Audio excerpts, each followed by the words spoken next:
The National Guard and state police have been brought into the city of New York to help combat crime on the subway. I wonder why. Maybe because increased police for law and order leads to a society of law and order. Seems practical, right? My, how far we've come since 2020, when the trend in cities across the country was decreasing police funding and presence. Here's a few cities that did that, listed in an article from The Guardian in the spring of 2021, right after this happened. New York, LA, Chicago, Seattle, Milwaukee, Philadelphia, Baltimore, and a dozen other cities have all also reduced police spending. So how did that go? Well, let's use the city I used to work in, Philadelphia, as an example. In June of 2020, their city council approved a fiscal year 2021 city budget that reduces funding to the police department by $33 million.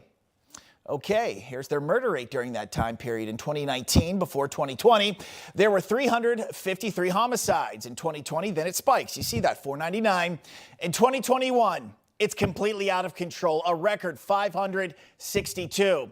But then in 2022, you have a drop. It goes down to 514. And then last year, 2023, a major decrease down all the way to 410. You notice the arch. Murder rates down, then up, then back down. So what changed? Well, how about this article from Filter magazine just last spring, after it seems people realized this wasn't working. Quote, despite the national movement against police brutality gaining great momentum from 2020, the trend in Philadelphia has been to consistently increase police funding.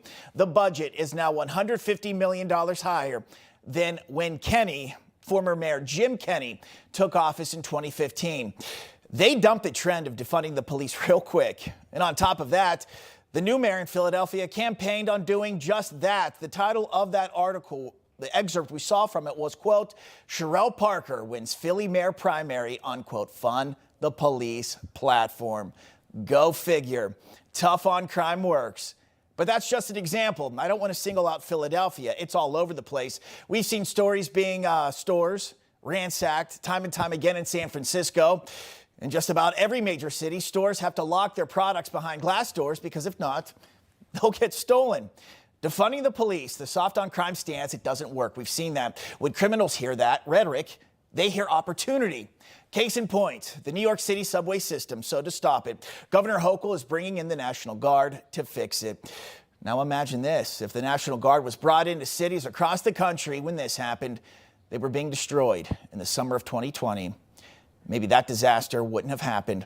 If this doesn't scream, the left got it egregiously wrong on crime over the last few years, Lydia, I don't know what does.